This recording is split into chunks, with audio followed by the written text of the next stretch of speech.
Señor, te damos gracias. Te damos gracias por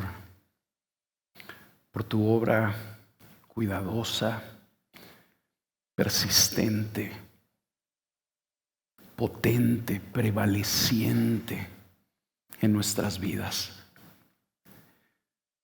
Gracias porque nosotros como tus hijos dependemos de ti. Gracias que esta bella congregación, Señor, depende de ti. Yo quiero rogarte, Señor, que nos bendigas.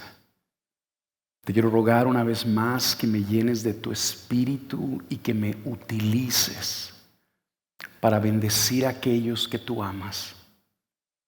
Te pido en especial, Señor, que nos hables. Háblanos, Señor, en especial a aquellos de mis hermanos que llegaron aquí un poco cansados y cargados.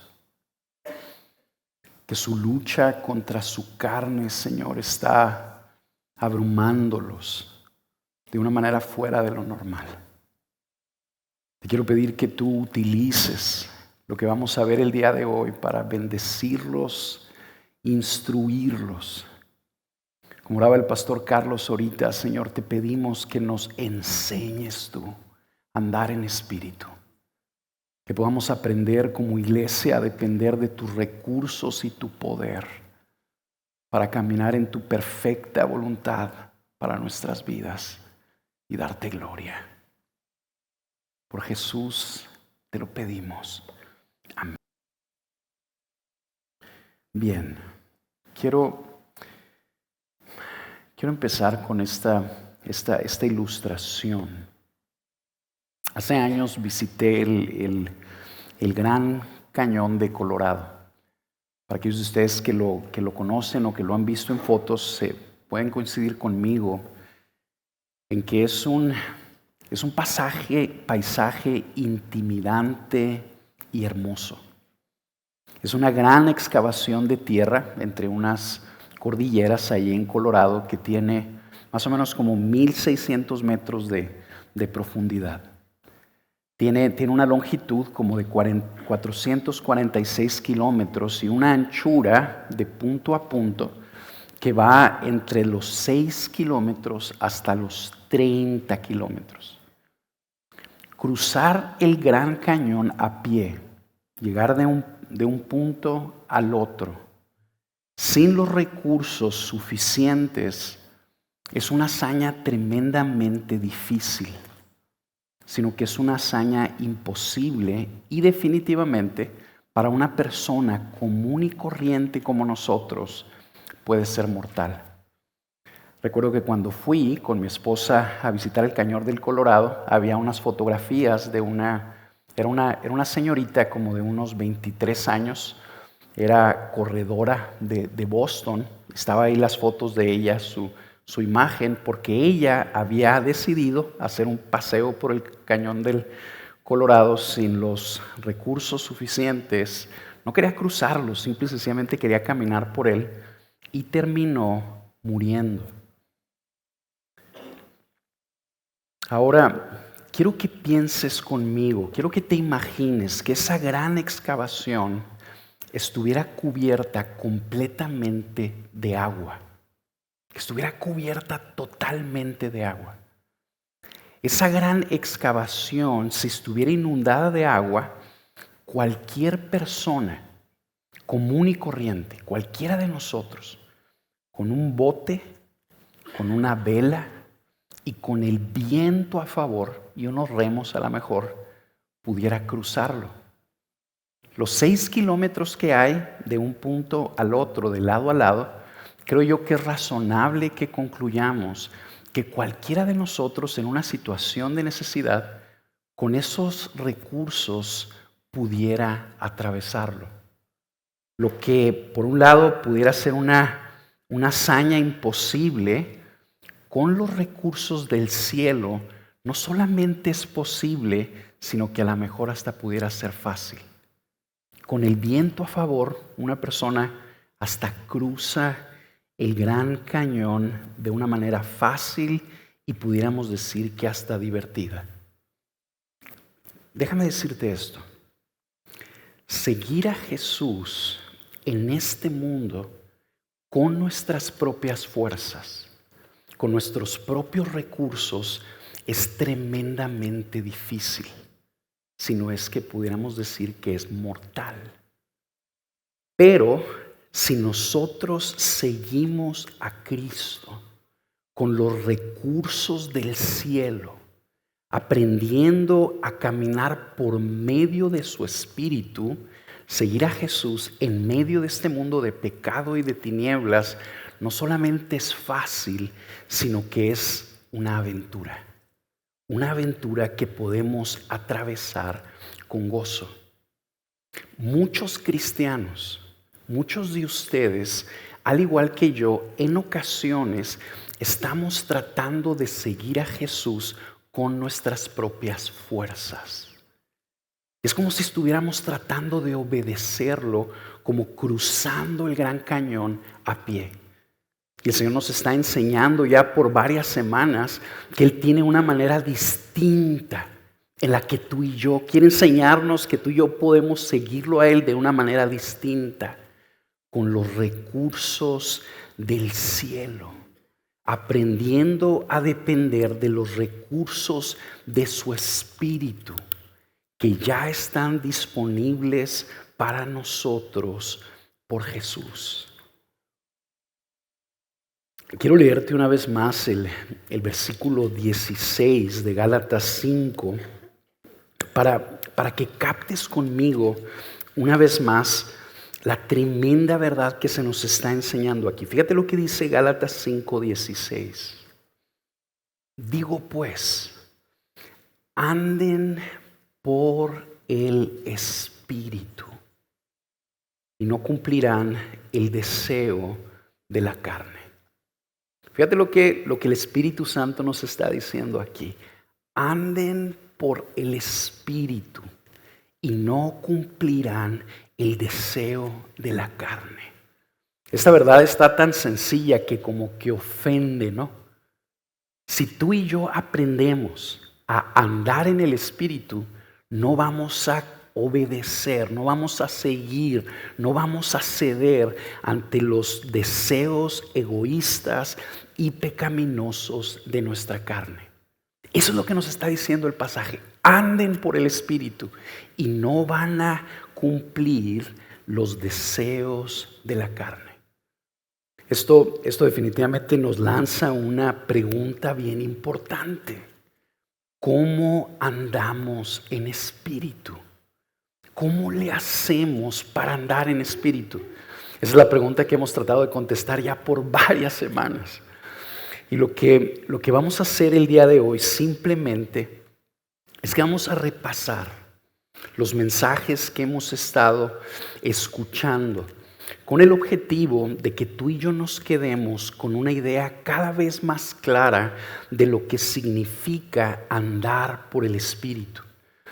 Después lo que vamos a hacer es que vamos a tratar de ilustrar la lucha que hay en nosotros con nuestra carne, la lucha que hay en todo creyente entre el Espíritu y su carne.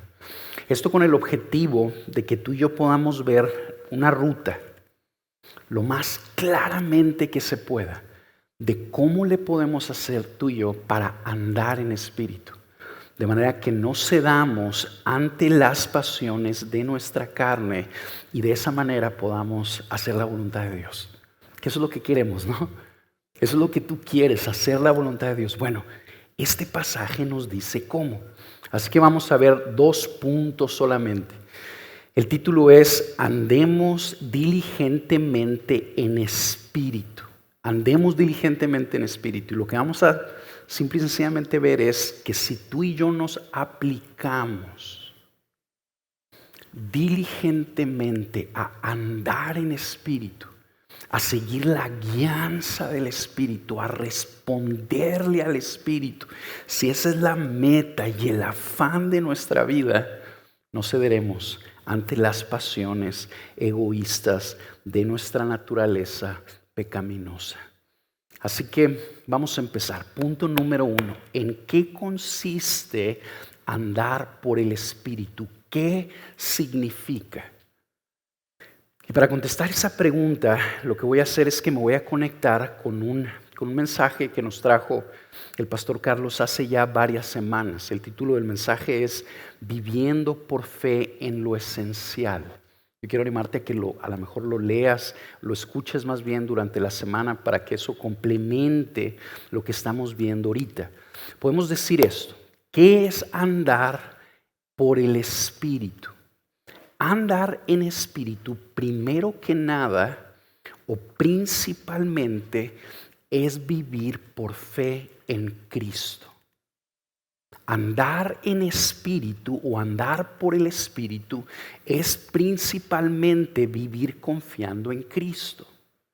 Vivir confiando en quién Él es, vivir confiando en el amor que nos tiene y vivir confiando en lo que hizo por nosotros en la cruz. Y obviamente todo lo que nosotros ya tenemos en Cristo por lo que Él hizo a nuestro favor. Yo quiero animarte que en tu casa te agarres el libro de Gálatas y que tú lo leas. Son 6 capítulos que puedes leer en una sola sentada. Si tú lo lees buscando contestar esta pregunta, ¿qué es andar en espíritu?, te vas a dar cuenta que hay 13 referencias al Espíritu Santo en esos 6 capítulos. Y en esas referencias lo que tú y yo aprendemos es que hay una liga clarita entre nuestra experiencia con el Espíritu Santo y nuestra fe. Por ejemplo, ¿cómo recibimos al Espíritu Santo? ¿Qué nos decía Gálatas? No por medio de las obras de la ley, sino por el oír. ¿Cómo? Oír con fe. ¿Cómo experimentamos los milagros poderosos del Padre en nuestra vida? Que en otras partes de la Escritura son ilustradas como las obras del Espíritu, explicadas como las obras del Espíritu. ¿Cómo las experimentamos? Por medio de nuestra fe. Es a través de la fe que nosotros accedemos y experimentamos todo lo que hay, todo lo que tiene el Espíritu Santo para nosotros. Vamos a ver 2 pasajes bien rápidamente que creo que van a probar ser ilustrativos y van a ayudarnos a entender un poquito mejor qué es andar en espíritu y cómo le hacemos. Fíjate lo que dice Gálatas 4:28. Vamos a ir brincando a diferentes pasajes del libro de Gálatas con la finalidad de contestar esta pregunta. Fíjate lo que dice Gálatas 4:28 y 29. Y ustedes, hermanos, como Isaac, son hijos de la promesa. Pero así como entonces el que nació según la carne persiguió a quien, al que nació según el Espíritu, así también sucede ahora. En este pasaje, así bien rápidamente, Pablo está hablando, entre otras cosas, de la forma tan diferente como nació Ismael e Isaac. No sé si se acuerdan de ese pasaje cuando lo estudiamos. Pablo nos está ayudando a ver, por medio de esta analogía, que Ismael, el primer hijo de Abraham, nació según la carne. Y que Isaac, el hijo de la promesa, nació según el Espíritu. Y este versículo como que nos da una ilustración de esta dinámica que hay dentro de nosotros entre la carne y el Espíritu. Piensa conmigo un poco en esto. ¿Cómo nació Ismael? Ismael, nos dice este pasaje, nació según la carne. Es decir, Ismael nació según la iniciativa humana. Ismael fue producto del esfuerzo y la creatividad de Sara y de Abraham. Un día a Sara se le ocurrió una gran idea. ¿Por qué no te juntas con mi sierva Agar? Y por medio de Agar, Abraham, me das un hijo. Y de esa manera tú y yo ya tenemos un heredero. Fue una idea en la carne que Abraham accedió y él en la carne trató de que se cumpliera lo que Dios le había prometido. Nació según la carne. Isaac nació de una manera totalmente diferente. ¿Cómo nació Isaac? Isaac nació por una intervención sobrenatural de Dios en Sara y en Abraham. Sara era estéril, Abraham ya había pasado el tiempo en el que él podía naturalmente tener hijos, y Dios intervino en ellos, hizo un milagro y nació Isaac. Él nació no por idea de Abraham y de Sara, sino por idea de Dios. Fue iniciativa divina. Dios fue el que intervino y obró en ellos. Y nuestro pasaje nos dice que Él nació según el Espíritu. ¿Ok? ¿Estás conmigo? Ahora trata de contestar esta pregunta. ¿Qué hizo Abraham para que naciera Isaac? ¿Qué hizo Abraham? Simple y sencillamente Abraham le creyó al Señor. Y no solamente le creyó, sino que actuó en esa fe. Abraham actuó en fe. Piensa en esto conmigo. Isaac no nació como Jesús en el vientre de María. No era así como que un día estaba Sara en su tienda y vino el Espíritu Santo sobre ella y ¡pum!, quedó embarazada y nació Isaac. Eso no es el testimonio de la Escritura. El testimonio es que Abraham le creyó al Señor, creyó en la promesa que él había hecho de que iba a tener un hijo por medio de un hombre anciano a través de una mujer estéril, y Abraham actuó en esa fe.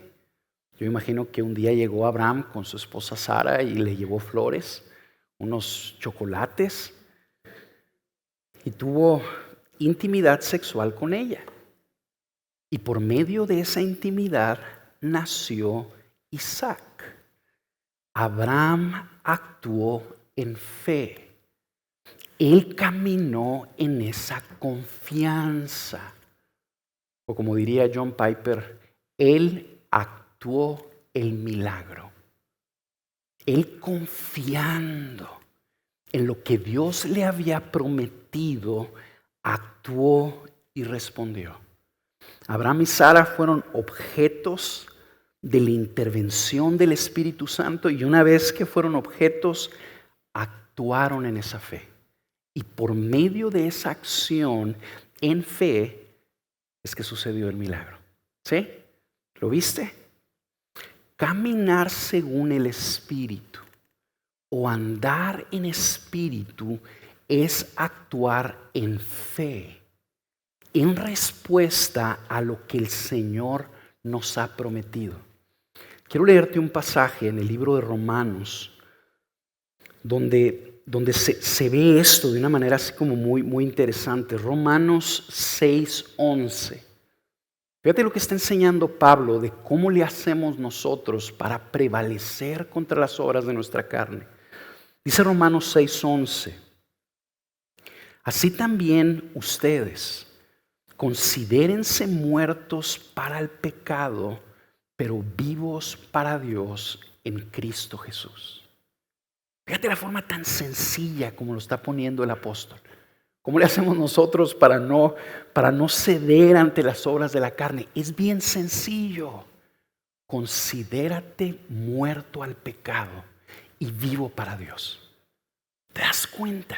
O sea, si lo ves, ¿qué es andar en espíritu? Que nosotros creemos en esas verdades que son nuestras por Cristo y actuamos el milagro. Caminamos en esa fe. Bien, vamos rápidamente a ver el segundo pasaje. Es Gálatas 2:20. En este segundo pasaje, también ya lo vimos, Pablo está hablando que como creyentes estamos unidos a Cristo, unidos de una manera permanente, y que como resultado de esa unión algo radical y poderoso sucede dentro de nosotros. Si tú has puesto tu fe en Cristo, el Padre te tomó y te unió a Jesús.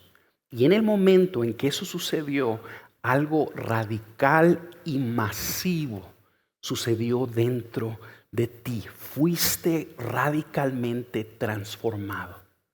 Inclusive podemos decir esto: fuiste transformado en otra cosa. Cristo vino a vivir dentro de ti. Fíjate lo que dice Gálatas 2:20. Con Cristo he sido crucificado. Y ya no soy yo el que vive, sino que Cristo vive en mí. Y la vida que ahora vivo en la carne, la vivo por fe en el Hijo de Dios, el cual me amó y se entregó a sí mismo por mí. Fíjate cómo nos ayuda este pasaje a entender qué es ser un cristiano y qué es seguir a Jesús. Ser un cristiano no es que simple y sencillamente tú un día se te ocurre una buena idea y dices: quiero ir a la iglesia. Quiero ir a la iglesia porque quiero aprender principios bíblicos que me ayuden a vivir mejor. Principios que tú vas a tratar de aplicar por medio de tu fuerza de voluntad.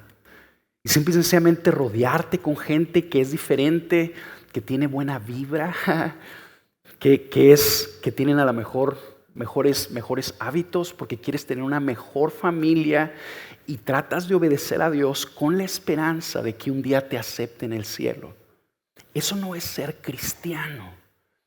La Escritura nos enseña que ser cristiano, como ya hemos visto en otros mensajes, es un milagro. Ser cristiano es un milagro. ¿Un cristiano quién es?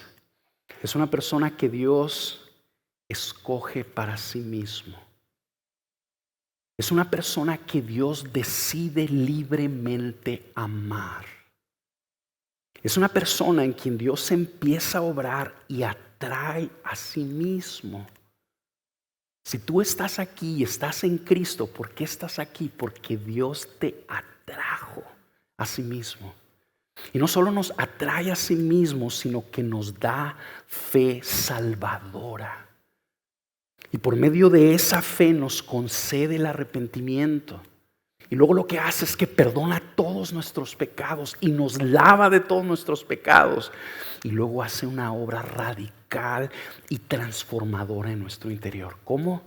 Viene a vivir dentro de nosotros.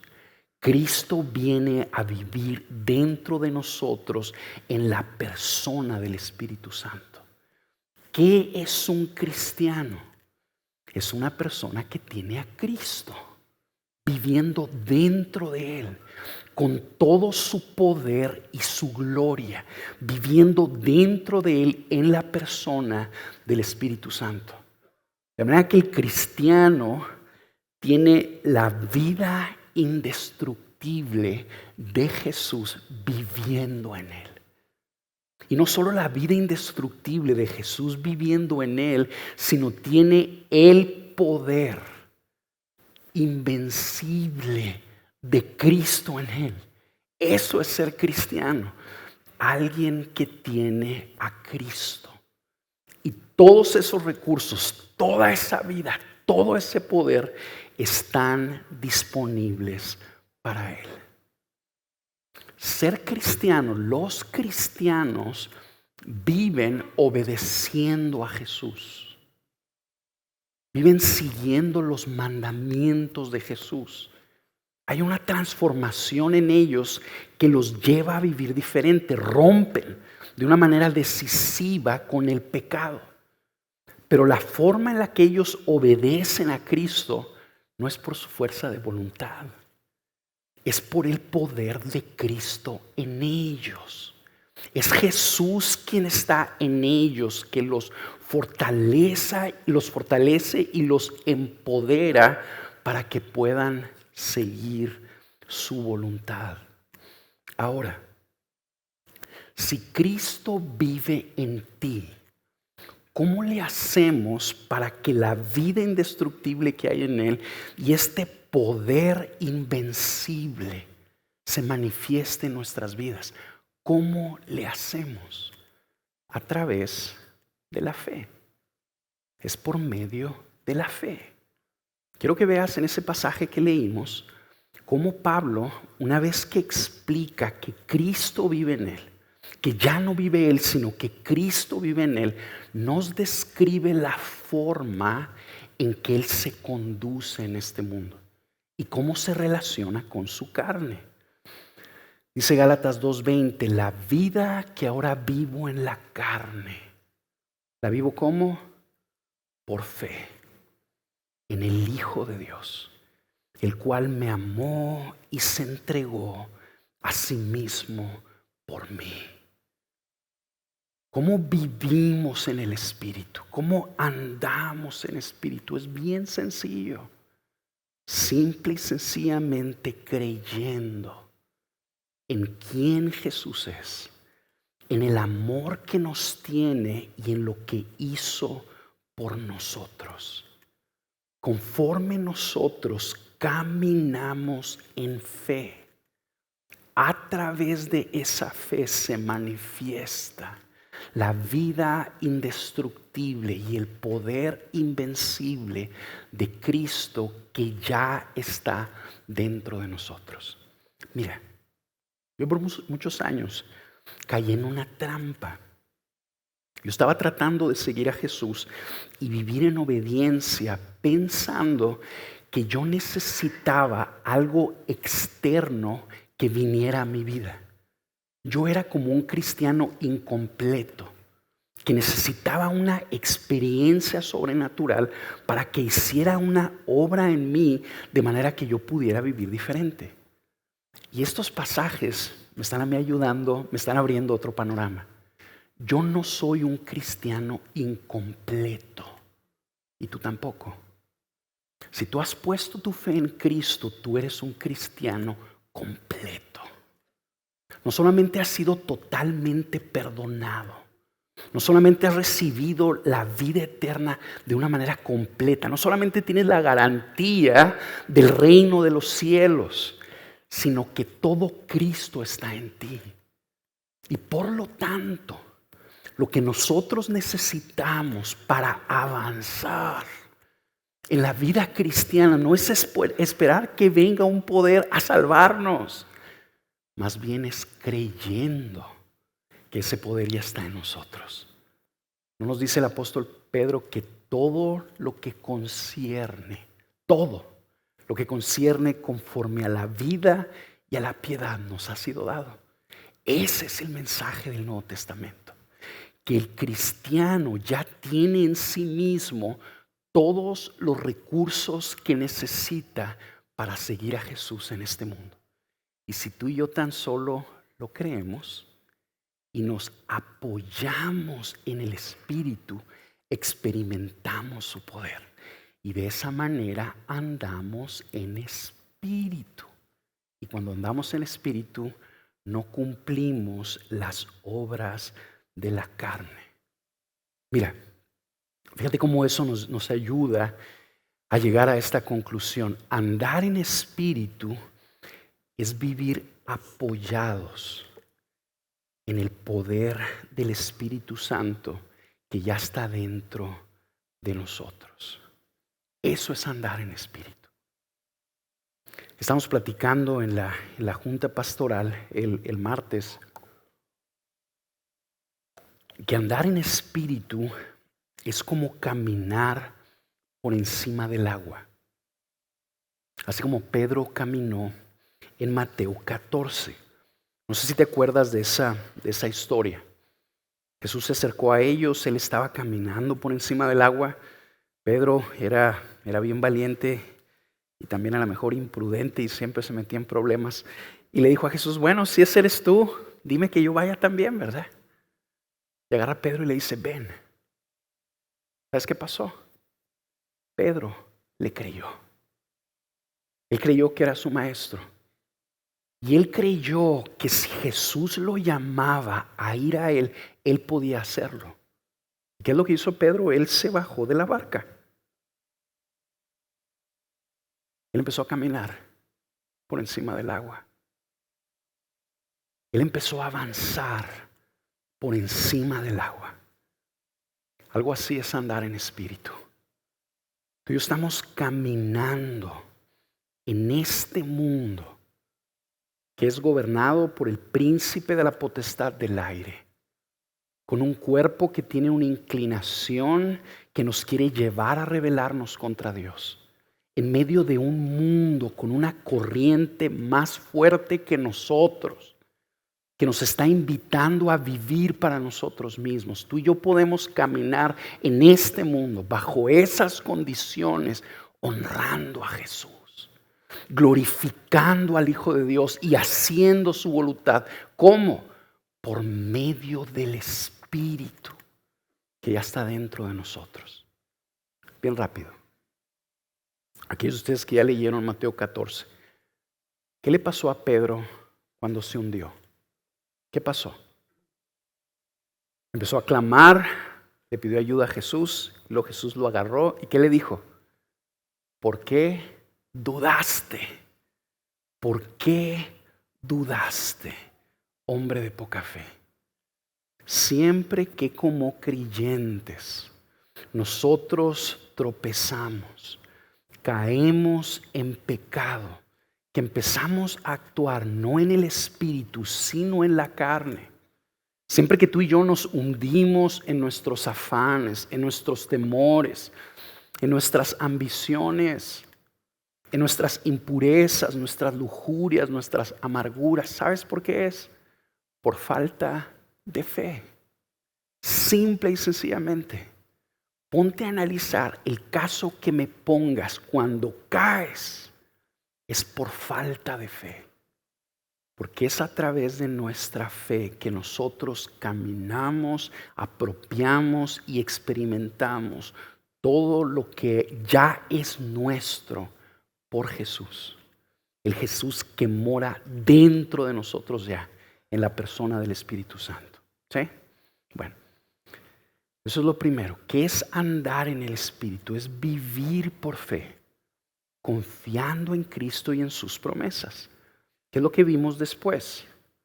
Para andar en espíritu nosotros necesitamos cultivar una comunión con Dios, una relación con Dios real, una comunicación con Dios, donde recibimos de Él y le respondemos.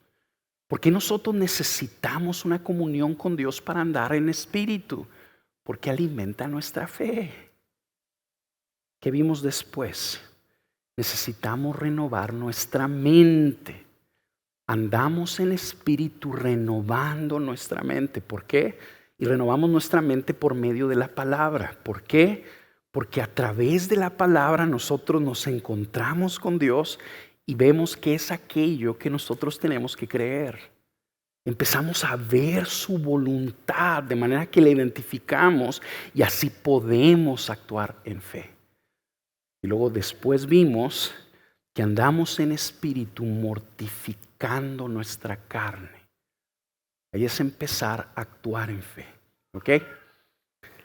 Ahí tratamos de contestar esa pregunta. ¿Qué es andar en espíritu? ¿En qué consiste?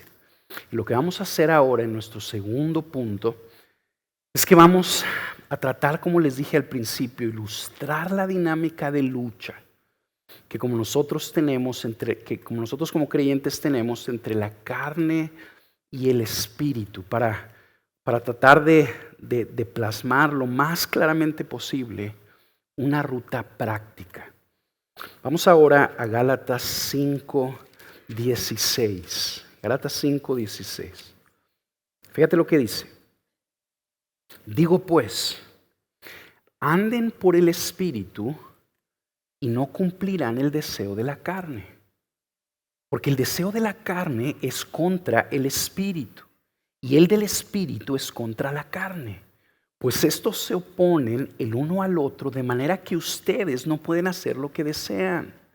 Pero si son guiados por el espíritu, no están bajo la ley. No están bajo la ley. Ya hemos visto por varias semanas que todo creyente genuino tiene una lucha en su día a día.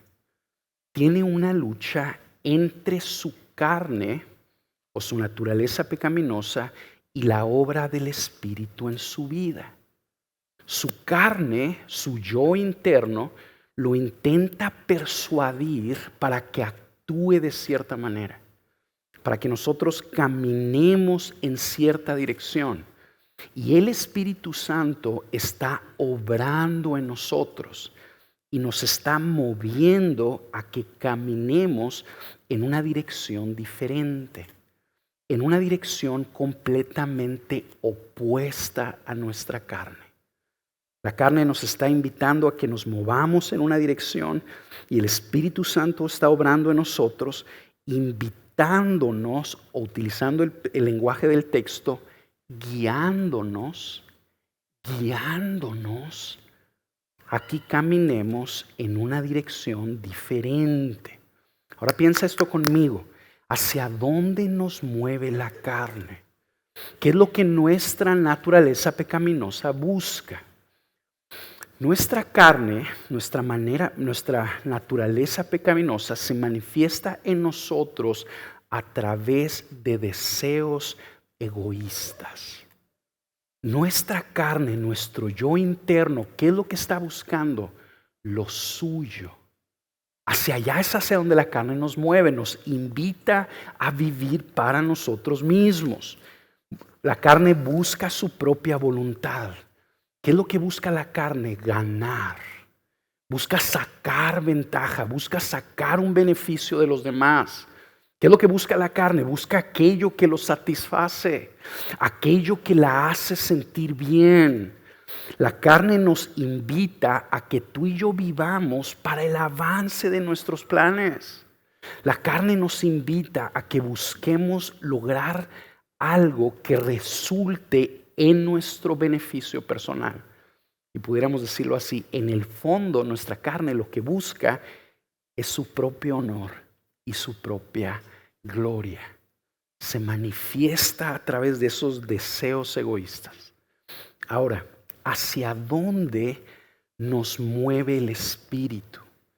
¿Qué es lo que el Espíritu está haciendo en nosotros? ¿Qué es lo que busca? Necesito decir esto, mira. El Espíritu Santo está haciendo una obra en nuestras vidas. Si tú estás en Cristo, el Espíritu Santo no solo ha hecho, sino que sigue haciendo una obra en ti. Y esta obra, entre otras cosas, es que está despertando en ti un anhelo santo.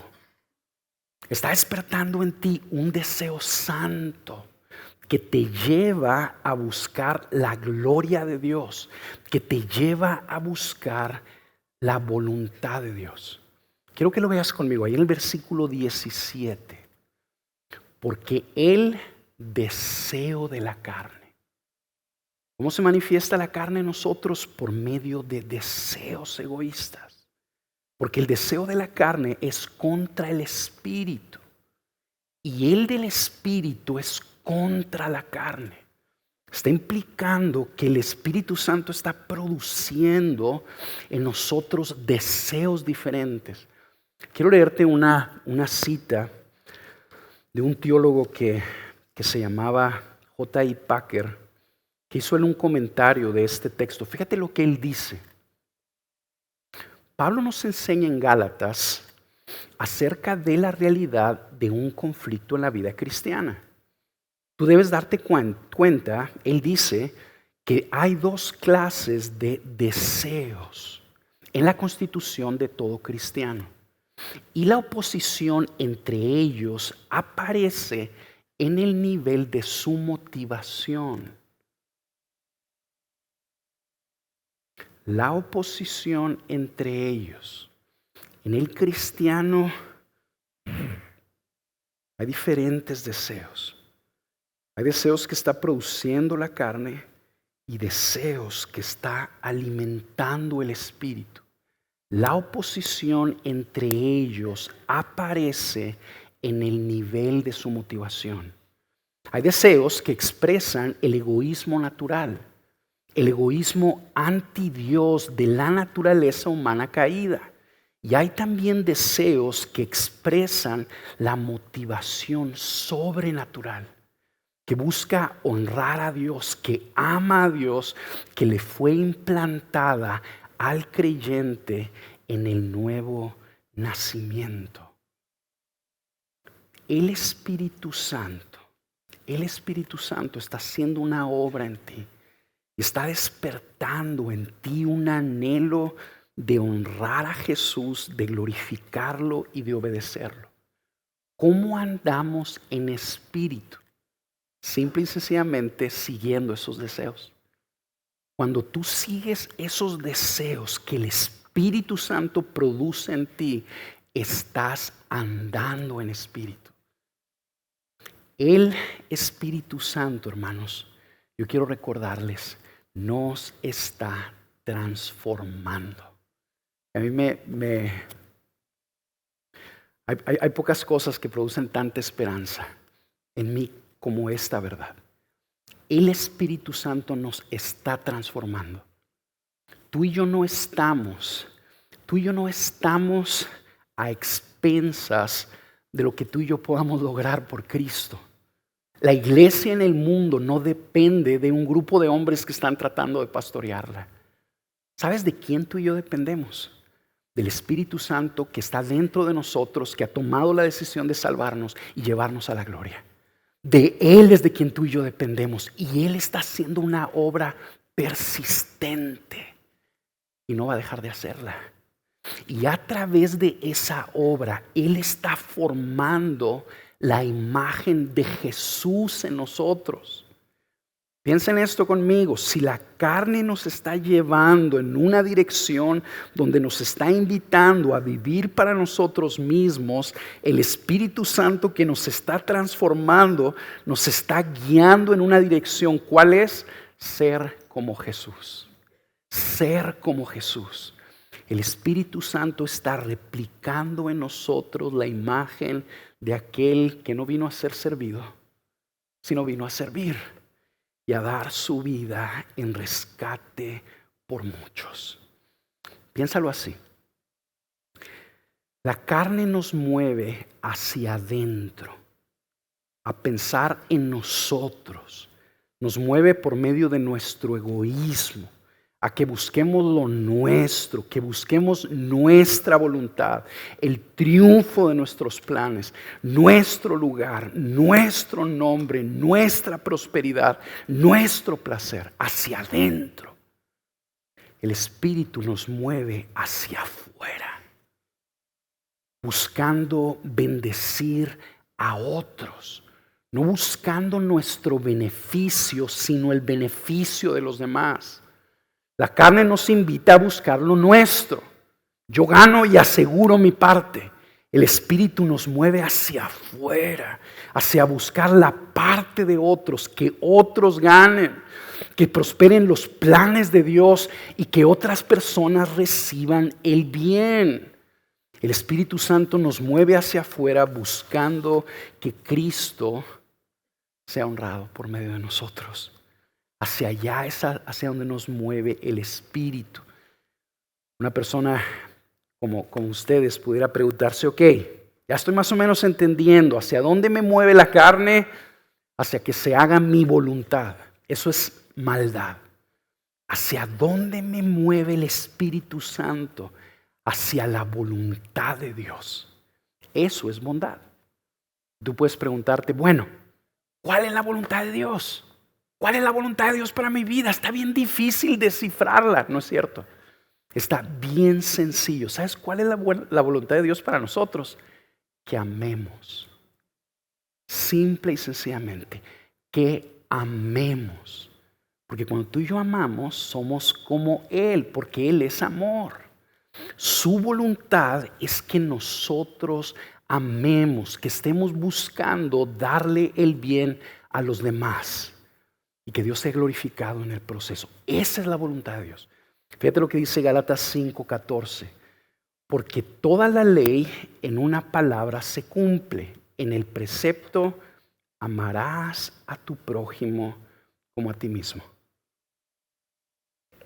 Amarás a tu prójimo como a ti mismo.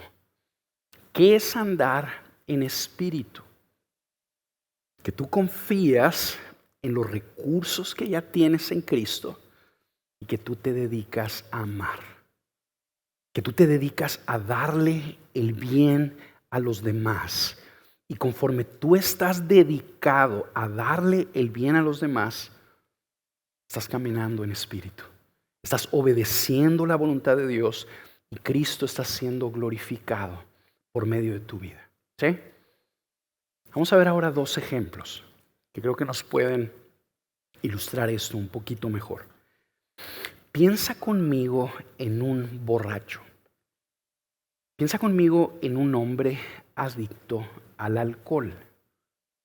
Es un hombre que no puede parar de tomar. ¿Qué es lo que mueve a este hombre? Este hombre se mueve porque está siguiendo los deseos de su carne. Este hombre está buscando lo suyo. Este hombre está buscando lo que él quiere y por ende está actuando en egoísmo. Es decir, está actuando en maldad. Cuando un borracho está buscando lo suyo, está más pensando en él. Está actuando en maldad. A lo mejor tú puedes estar pensando en un amigo tuyo que tienes que es borracho y dices, oye, pues yo veo que mi pobre amigo tiene un hábito que lo está destruyendo, pero concluir que él está actuando en maldad como que se me hace medio radical, ¿no?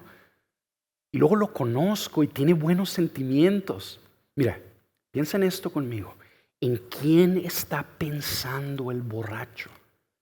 Puede ser que no sea malintencionado, puede ser que sea noble, puede ser que tenga buenos sentimientos con su propia familia, sufre porque no puede dejar el vicio, pero ¿en quién está pensando? Está pensando en él y está buscando su propio placer por encima de los suyos, por encima de su familia. Y en el camino, ¿qué está haciendo? Está despilfarrando los recursos que Dios le ha dado para el bien de su familia por su propio placer. Ese placer lo estorba a él de estar presente con los suyos. Entonces a lo mejor es un hombre con buenos sentimientos, pero que no está presente porque está pensando en él. Eso es maldad. Eso es maldad. Vamos a un extremo. Si al tipo se le ocurre manejar borracho, ¿qué puede pasar? Puede chocar y puede matar a alguien. Eso es maldad, no es un accidente. Eso es maldad, es egoísmo puro. Un hombre que decide pensar en él, buscar lo suyo sin importar las consecuencias. Esa es la carne. ¿Sí? Vamos a ver otro ejemplo que creo que puede probar ser un poco más ilustrativo. Vamos a tratar de ilustrar cómo se manifiesta la carne en nuestras enemistades. Estás tú ahí en tu grupo de casa y todo está perfecto. Te sientes bien integrado en ese grupo de casa. Pero de repente a ese grupo de casa llega otra persona. Y esta persona es bien amable, es bien encantadora y de repente empieza a recibir la atención y el lugar que a ti te gustaría tener. O no solo que a ti te gustaría tener, sino a lo mejor la atención y el lugar que tú tenías. ¿Qué es lo que surge de nuestro interior en ese momento? Ese sentimiento extraño que surge en nuestra carne, ¿sabes cómo se llama? Celos. Tú y yo empezamos a experimentar celos. Esa persona está recibiendo algo que nosotros queremos. Y de nosotros surge como esta envidia que nos hace querer hacerla a un lado para nosotros tener lo que queremos. Ahora, ¿qué es lo que esos celos hacen? Muchas de las veces es que nublan nuestra visión. De manera que esta persona tan encantadora ya no te cae bien. Por alguna razón no te cae bien. A todo mundo le cae bien, menos a ti. Y luego lo que empieza a pasar es que tú te empiezas a fijar en sus defectos. Todo lo que tú ves en esa persona son sus defectos. ¿Y qué empiezas a hacer? Empiezas a criticarla. Empiezas a juzgarla. ¿Qué es eso? Eso es la carne, hermano. Y eso te puede mover a querer juntarte con otra persona y a platicar de los defectos de esa persona. ¿Qué es eso? Eso es chisme. Estás actuando en la carne. Y si de repente esa personita llega a una reunión donde tú estás discutiendo la palabra de Dios en esa reunión y de repente esta personita hace un comentario que termina siendo bien edificante para todos los demás, ¿qué brinca en nuestra carne? El deseo de decir, oye, yo no me puedo quedar atrás. Yo tengo que decir algo que sea inteligente también, ¿verdad? Tengo que decir algo para pues ponerme a la par, que la gente vea que yo también traigo algo, ¿verdad? ¿Qué es eso? Eso es rivalidad. Estás compitiendo y queriendo sobresalir sobre la otra persona. Si nosotros actuamos siguiendo esos impulsos, por más naturales que parezcan, estamos actuando en maldad. Y no es así como porque hasta la carne como que nos engaña, ¿verdad? Es que la persona dijo algo, pero no estuvo del todo bien. Entonces tú tienes que corregirlo. Porque tú sabes, si tienes más tiempo aquí en el grupo, ¿verdad? O sea, la carne nos engaña, pero nos mueve a actuar en rivalidad. Y esa rivalidad nos puede mover a pelearnos con esa persona. Esas son enemistades, pleitos. ¿Qué pasa si esa persona peca contra nosotros y nos ofende? Caemos en amargura, en odio, en rencor. Eso es la carne.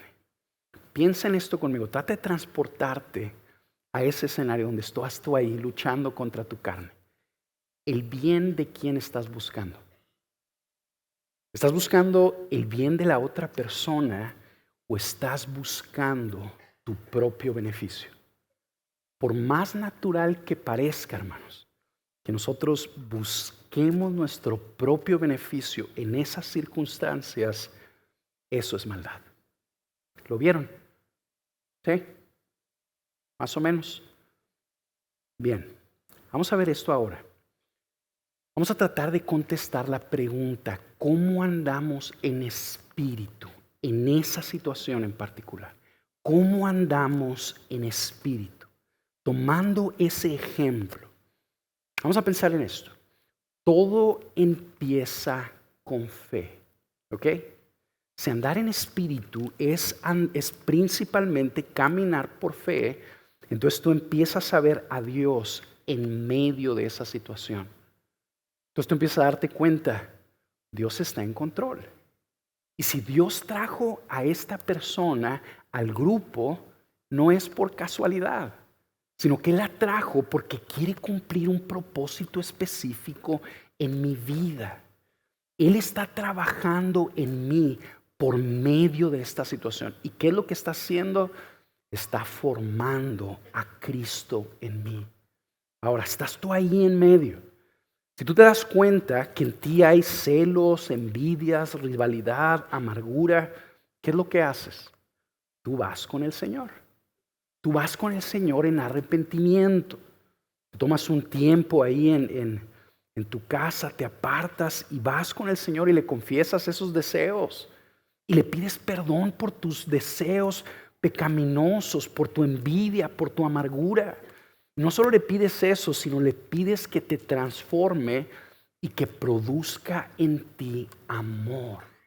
Que utilice esta situación para formar a Cristo en ti. Tú estás ahí caminando, diciéndole al Señor, Señor, te confieso esto, que es vergonzoso, que es pecaminoso. No solo perdóname, sino cámbiame.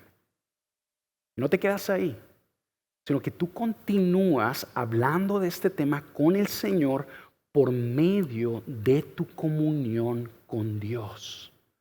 Tú estás orando esto y tú le estás pidiendo al Señor, Señor, bueno, muéstrame por qué es que estoy reaccionando de esta manera. Ok, yo entiendo que hay celos, que hay envidia, que hay rivalidad, que hay amargura, pero ayúdame a ver por qué. ¿Cuál es el pecado detrás del pecado? ¿Qué es lo que estoy deseando? ¿Por qué deseo lo que deseo? ¿Qué hay en mi corazón? Muéstrame. ¿Sabes qué es lo que va a pasar? Que el Espíritu Santo que está en ti te va a iluminar. Seguir a Cristo no es tratar de obedecer reglas. Es caminar de la mano de una persona que vive dentro de ti. Y si el Espíritu Santo está en ti, entonces tú pregúntale, Señor, ¿qué es lo que estoy deseando? ¿Qué es lo que estoy buscando? Puede ser que lo que estés buscando sea atención, aceptación, afirmación, admiración. A lo mejor simple y sencillamente sentirte amado, sentirte aceptado por otros. Y pudiéramos decir así un paréntesis, si en el proceso en el que tú estás preguntándole al Señor que te ayude a identificar el pecado detrás del pecado o por qué estás deseando lo que estás deseando y sientes que no lo encuentras, te puedes acercar a lo mejor con uno de los pastores y podemos platicar para ayudarte a encontrar la raíz del problema. Y una vez que lo identificas en comunión, ¿qué es lo que haces? Tú le pides al Señor que sacie ese anhelo de tu corazón. Tú le pides al Señor que te ayude a encontrar en Él la satisfacción que estás buscando. Piénsalo así, mira. Imagínate que tú concluyes que lo que estás buscando es un lugar en la mesa, un lugar de importancia y de respeto ante los demás. Dile al Señor que te ayude a darte cuenta el lugar que tú tienes ante sus ojos. Pídele al Señor que te ayude a ver cuán importante y cuán valioso eres tú para Él. Que tú puedas comprender cuánto Él te ama a ti. Que puedas darte cuenta que tú estás en su radar. Que puedas darte cuenta que Él tiene planes para ti, que Él tiene lo tuyo. Cuando tú te das cuenta que Él tiene lo tuyo y encuentras tu satisfacción en el amor que Cristo te tiene, ¿sabes qué es lo que pasa? Que ya no lo buscas en otro lado. Aquella persona que come bien en su casa ya no anda buscando chucherías afuera. Aquella persona que entiende que es amada por Dios, que entiende por medio del Espíritu que Dios está con él, que fue escogido para él, que Cristo entregó su sangre por nosotros para rescatarnos y llevarnos a Él.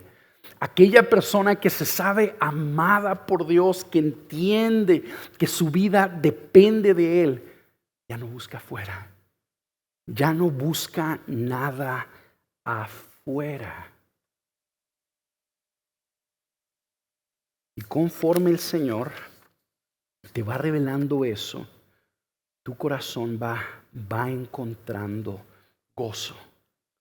Y luego, ¿qué haces? Tú sigues por medio de tu comunión con Dios, no solo satisfecho en Dios, sino que sigues leyendo la palabra. ¿Para qué? Para que tu mente sea renovada y puedas identificar maneras prácticas en las que tú puedes amar a esta persona y darle el bien. ¿Sabes qué es lo que va a pasar? Que el Señor te va a hablar. Créeme, te va a hablar. Entonces tú de repente vas a estar leyendo la Escritura y te vas a estar dando cuenta que el Espíritu te guía. ¿Quiénes son los hijos de Dios? Son los que están siendo guiados por el Espíritu de Dios. El Espíritu Santo tiene una agenda en tu vida y tú sigues esa agenda al escuchar por medio de su palabra lo que Él te está mostrando. Entonces tú abres la Escritura y tu mente es renovada. De repente te empiezas a encontrar pasajes donde el Señor te habla y te dice, bueno, yo quiero que actúes con humildad. Quiero que consideres a esta persona como más importante que ti mismo, que tú mismo. Que busques sus intereses primero que los tuyos. Que busques su bien primero que el tuyo. Entonces tú empiezas a ser retado por la Escritura. Es Dios hablándote. Es el Espíritu Santo guiándote. Y tú le preguntas, bueno, Señor, ¿cómo hago eso? Y Él te va a ir iluminando. Entonces te va a ayudar de repente, va a cambiar la forma en la que tú ves a esa persona. Y de repente en lugar de estar viendo sus defectos, vas a empezar a ver cualidades en esa persona. Y vas a ser invitado por Dios a honrar a esa persona. Y a lo mejor hasta públicamente, delante de los demás. Si la carne te estaba moviendo a que criticaras a esa persona y chismearas con otros de esa persona, el Espíritu Santo te va a invitar a que tú honres a esa persona. Que tú hables bien de ella ante otros cuando esa persona no está presente. El Espíritu Santo a lo mejor te va a invitar a que la conozcas a esa persona y cultives una relación con ella. Si esta persona te ofendió, te va a invitar a que la perdones. A que ores por ella, a que te duelas con ella en sus momentos de dolor y que le des gracias a Dios por ella en sus momentos de prosperidad. El Señor te va a empezar a mostrar todo eso. Y una vez que lo ves, ¿qué haces? Tú sigues al Espíritu. Tú le sigues el paso al Espíritu. Tú te aplicas diligentemente en hacer lo que el Señor te está llamando a hacer. Tú lo obedeces. Acuérdense lo que nos decía el pastor Abelardo al último, en el mensaje pasado, que el Señor nos llama a seguirle el paso al Espíritu. Quiere decir que el Espíritu Santo está caminando en cierta dirección.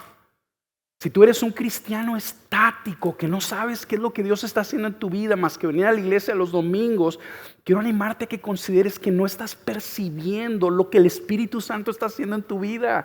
Algo glorioso. Por lo que quiero invitarte a que te pongas en sintonía con el Espíritu, a que lo busques por medio de tu comunión con Él. Y luego cuando veas todo lo que el Señor te llama a hacer, tú te aplicas de una manera diligente. Había una persona que decía esto: si nosotros estuviéramos aplicados en hacer lo que tenemos que hacer, no tendríamos ni tiempo ni mente para hacer lo que no debemos de hacer. O en palabras del texto, si andamos en espíritu, si le seguimos el paso al Espíritu, no cumpliremos los deseos de la carne. El cristiano que crece es el que está caminando diligentemente en todo lo que le está mostrando el Señor. Mira, bien rápido. De repente llegas a esa reunión. Estás ahí conviviendo con esta persona y ya después de que oraste y todo lo que pasó, y empiezas a ver que tu carne surge otra vez estos celos. ¿Qué haces en ese momento? Tú la mortificas. Tú la niegas. Ahí donde estás, tú le llevas eso al Señor. Señor, perdóname y en el poder de tu Espíritu ayúdame a darle el bien a esta persona. Entonces estás dedicado a buscar una oportunidad para bendecirla. Estás mortificando tu carne. Así se ve el arrepentimiento. El arrepentimiento es que nosotros venimos al Señor a pedirle perdón, dejamos aquello que nuestra carne nos invita a hacer, que entendemos que le ofende, y luego identificamos lo que Dios nos está llamando a hacer y caminamos diligentemente en esa dirección. Es decir, tú actúas en fe. Tú haces el milagro. Tú actúas el milagro. Y conforme haces eso, y tú caminas en esa fe, el Espíritu Santo está usando toda esa dinámica para transformarnos. Y Y después de un tiempo, lo que va a pasar es que esa persona que en otras circunstancias hubiera sido tu enemigo, a lo mejor va a ser un hermano cercano, una hermana cercana, con quien vas a poder convivir y tener múltiples experiencias. Quiero que te imagines cuál sería el resultado si tú y yo andamos en espíritu de esa manera.